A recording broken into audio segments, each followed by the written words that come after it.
Happy Friday, YouTubers. First of all, thank you so much for subscribing to my channel, MissP3B. If you know me, you know that I've been a teacher for 10 years. This is my favorite thing to wake up to every morning, knowing that I'm a third grade teacher in the best school ever with the best students ever. So, on that note, I would like to show you one of my favorite things to use with my students when we're learning multiplication. And by the way, this channel will be specifically for all things teaching related, okay? So on that note, let me share with you the number web that I created many, many moons ago, which means many, many years ago, and that I still use to this day because it truly helps my students understand that there is more than one way to learn how to multiply, okay? So with that being said, on the number web, here's how you use it. In the center, we're going to write the equation. And while we're here, let Miss P just clarify something for you. 4 times 3 is our equation that we're going to solve, okay? The 4 is known as a factor. We multiply a factor by a, do you know the answer? Factor, good job. So factor times factor equals, now, for multiplication, we're not going to say it equals the difference, the sum, things like that. No, they all have their own special words, okay? So for multiplication, we say factor times factor equals product. Product is another word for answer, okay? So here we go. 4 times 3, we will figure out what that is after Miss P shows you all these different strategies. Here we go. Multiplication sentences. It says show the commutative property, okay? The commutative property, in other words, is the order property, which tells us that you can flip-flop this equation either way, and you will still get the same product. Let me show you what I mean. 4 times 3 equals something, and 3 times 4 also equals the same thing, okay? We'll get back to that. Now, we have the addition sentences on the top right, and it says show repeated addition, okay? That means I can show 4 times 3 like so. I can add 4 3 times. 1, 2, 3. Or I can add 3 4 times, like so. And again, I will still get the same sum, okay? Because we're adding, so it's called a sum. Down here on the middle left, we have draw an array. Okay, so an array is rows that go horizontally, like the way I'm holding my marker, and then columns, which means vertically, up and down, okay? So we're going to do 4 times 3 in an array. We're simply going to fill in the 4 right here for the rows and the 3 in here for the columns.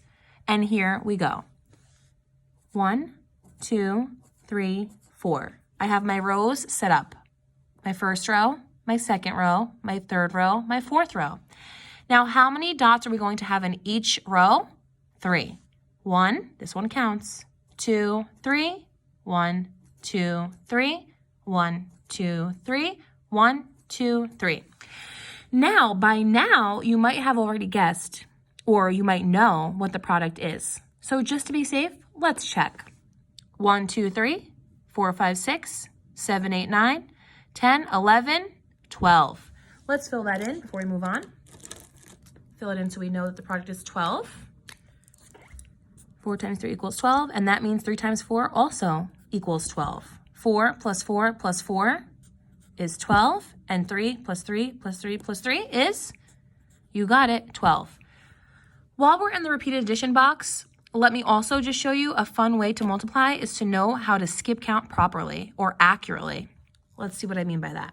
4 plus 4 is 8, plus 4 more is 12. Here we go, 3, 6, 9, 12. Beautiful, okay? So, we showed the commutative property, we showed repeated addition plus skip counting, love it, and we now have our array. Let's move it over to the right side here where it says draw equal groups. Again, I'm going to fill in the numbers I see in the middle, 4 groups of 3. And let's go. 1, 2, 3, 4. How many dots should I have in each group? 3. And We're gonna double count that to make sure we have 12 again.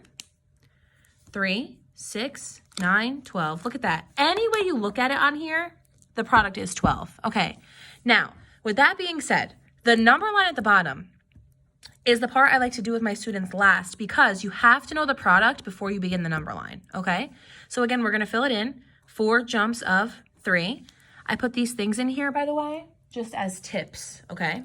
I put these in here as little reminders for my students in case they forget while we're learning in the beginning, what does equal groups mean? 4 groups of 3. What is an array? Rows times columns, okay? So, oh, and down here too, 4 jumps of 3. So now we know that our number line is going to start with 0 and end with 12. 4 jumps of 3. One more time, 4 jumps of 3, which means I'm counting by 3s. 0, 3, 6, 9, and then look at that, there's 12. Let's see if I did this right by making sure I have the correct amount of jumps. Are you ready? Here we go. 3, 6, 9, 12. 1, 2, 3, 4. And would you look at that? Our number web is complete. If you have any questions or you'd like to leave a comment, please do so below. And thank you again for subscribing to my channel and following along on my educational journey on making learning fun.